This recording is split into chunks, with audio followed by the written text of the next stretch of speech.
अगर आप भी चाहते हैं कि एसएस फिल्म्स मोतिहारी के ऑडियो वीडियो सबसे पहले आप तक पहुंचे, तो इस चैनल को सब्सक्राइब करें और साथ ही बेल आइकन को दबाना ना भूलें।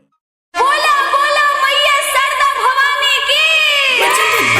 एसएस फिल्म्स मोतिहारी विकास राज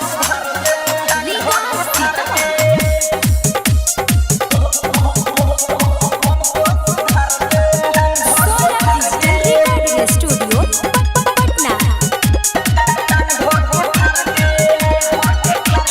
जय मैया साथे तू हमको सुधार दे, जय मैया साथे तू हमको सुधार दे, जय मैया साथे तू हमको सुधार दे, जय मैया साथे तू हमको सुधार दे। रोकता भसानो का टांग धक्के फाड़ दे, टांग धक्के फाड़ दे ना, टांग धक्के फाड़ दे। जय मैया साथे तू हमको सुधार दे, जय मैया साथे तू हमको सुधार दे।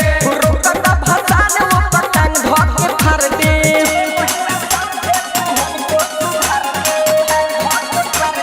presented by SS Films Motihari.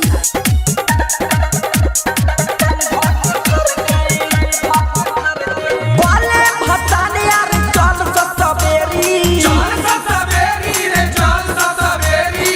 होता को बेरा लगाओ ना देरी, लगाओ ना देरी, लगाओ ना देरी। बोले भसाने यार चल सवेरी, होता को बेरा लगाओ ना देरी। आ छोट पट माई के विसर्जन करा दे, जय मैया साथे तू हमको सुधार दे। रोकता भसान वो पतंग धके फर दे।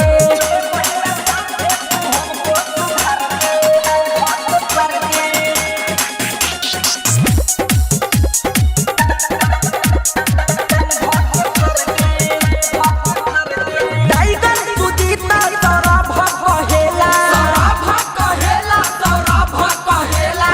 सबका के अपना सिस्टम में रहेला। सिस्टम में रहेला, सिस्टम में रहेला।